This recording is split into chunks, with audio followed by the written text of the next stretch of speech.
Assalamualaikum warahmatullahi wabarakatuh.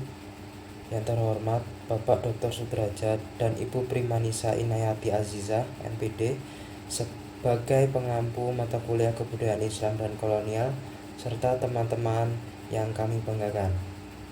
Pertama-tama, marilah kita panjatkan puji syukur kehadirat Allah Subhanahu wa Ta'ala yang telah melimpahkan rahmat dan hidayahnya sehingga kita dapat dipertemukan lagi dalam perkuliahan ini. Sholawat serta salam senantiasa akan tercurahkan kepada junjungan kita Nabi Agung Muhammad Sallallahu Alaihi Wasallam yang kita nantikan syafaatnya di yaumul akhir nanti. Perkenalkan, nama saya Rijal Nafis Maulana selaku moderator yang akan membimbing selama presentasi kali ini. Materi presentasi kali ini adalah dampak kolonialisme dan imperialisme di Indonesia. Apa saja sih submateri yang akan dibahas? Yang pertama, perubahan sistem status. Yang kedua, pola hubungan kerja. Yang ketiga, sistem birokrasi. Yang keempat, modernisasi. Sesi perkenalan dan pemaparan materi akan saya serahkan kepada teman-teman. Silakan.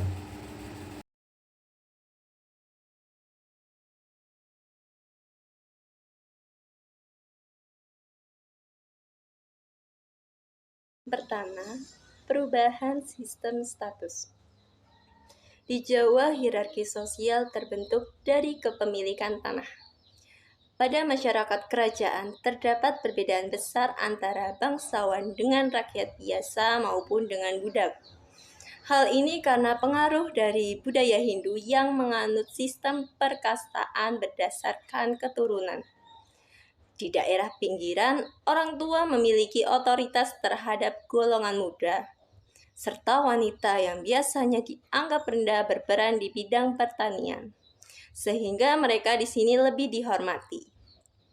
Selain itu, pengetahuan agama juga membuat seseorang mendapatkan tempat yang tinggi di suatu pemerintahan. Pedagang yang memeluk agama yang sama lebih dipercaya oleh pemerintah setempat dibandingkan dengan yang berbeda. Selain itu, status sosial di Indonesia pada masa penjajahan Belanda ditentukan oleh faktor agama dan ras.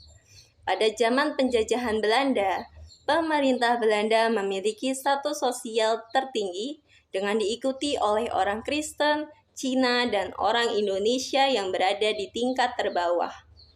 Hal ini karena banyaknya orang Indonesia yang beragama Islam yang saat itu dianggap musuh oleh pemerintah Belanda. Selain itu, ras kulit putih lebih dihormati dibanding dengan ras-ras lain, namun ada beberapa orang Indonesia yang dianggap kelas atas karena bekerja sebagai penghubung antara pemerintah Belanda dengan orang-orang Indonesia lainnya.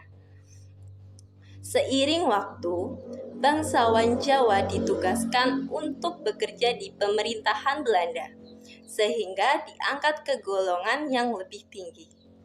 Hal ini kolonialisme dan imperialisme memperkuat perbedaan dan ketimpangan status dengan menciptakan kasta antar golongan dan mengintervensi pemerintahan tradisional. Poin selanjutnya yaitu pola hubungan kerja. Pada masa kolonial di Indonesia, konsep kerja sebagai kontribusi untuk kolektivitas dan pengabdian kepada otoritas tradisional mengalami perubahan signifikan akibat sistem status kolonial Belanda. Kerja yang sebelumnya dianggap sebagai kewajiban moral dan sosial, terutama dalam pertanian yang dilakukan bersama-sama, berubah menjadi sumber ketidaksetaraan. Belanda membagi masyarakat, memperkenalkan ekonomi kapitalis, dan memonopoli sumber daya alam serta tenaga kerja.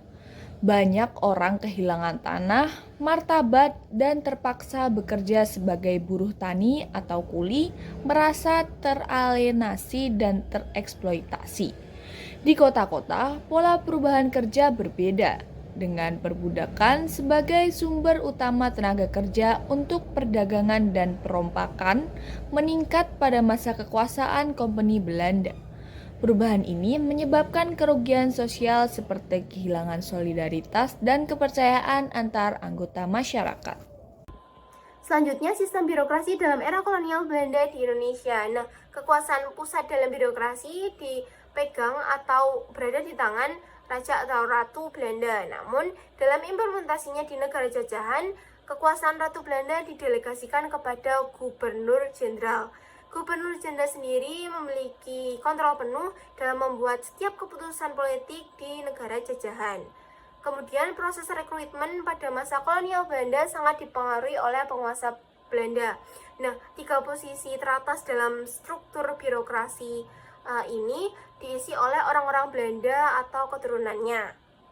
Sedangkan di tingkat bupati sampai lurah masih mempertahankan organisasi administrasi dari kerajaan setempat.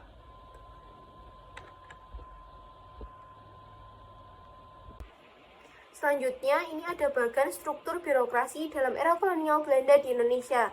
Nah, yang paling atas itu ada Gubernur Jenderal, yang mana sebagai pejabat pemerintahan tertinggi.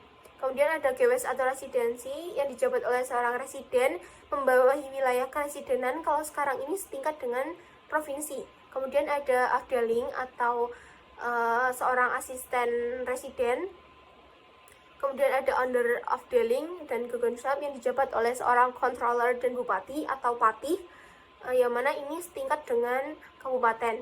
Kemudian ada distrik yang dijabat oleh seorang wedono atau disebut demang atau penggawa, yang mana distrik ini setingkat dengan kecamatan. Kemudian ada under distrik yang dijabat oleh seorang asisten wedono atau asisten demang, camat atau manca. Kemudian yang terakhir ada desa yang dipimpin oleh seorang lurah. Nah, dalam sistem struktur birokrasi kolonial ini terdapat dualisme budaya, yang mana meskipun terjadi modernisasi dalam birokrasi, nilai-nilai budaya tradisional masih tetap dipertahankan dan tidak digantikan. Yang mana hal ini menciptakan dinamika yang kompleks antara modernitas birokrasi dan keberlanjutan budaya tradisional dalam konteks kolonialisme. Yang terakhir yaitu modernisasi. Dampak dari adanya kolonialisme dan imperialisme di Indonesia yaitu ada 3 poin: pendidikan, ekonomi, dan infrastruktur. Di pendidikan sendiri, pada masa kolonialisme, pendidikan semakin berkembang dengan pesat dan tersebar di berbagai daerah di Indonesia. Yang kedua, ekonomi. Ekonomi mengalami perubahan besar dalam sektor sumber daya alam dan manusianya dengan manajemen yang lebih baik dari sebelumnya. Sedangkan infrastruktur, pembangunan fasilitas umum yang sangat pesat serta infrastruktur gedung, fasilitas kesehatan, kantor pemerintahan, serta gedung pendidikan. Terima kasih kepada rekan-rekan saya yang telah memaparkan materi. Saya Rizal Hafiz Maulana mewakilkan teman-teman dari kelompok 11 mengucapkan terima kasih sebesar-besarnya kepada teman-teman yang telah meluangkan video dan menyimak video dari kelompok kami. Kami mohon maaf apabila terdapat kesalahan yang disengaja ataupun tidak disengaja. Selanjutnya untuk sesi diskusi, silakan menggunakan kolom komentar dengan format nama serta NIM. Wassalamualaikum warahmatullahi wabarakatuh.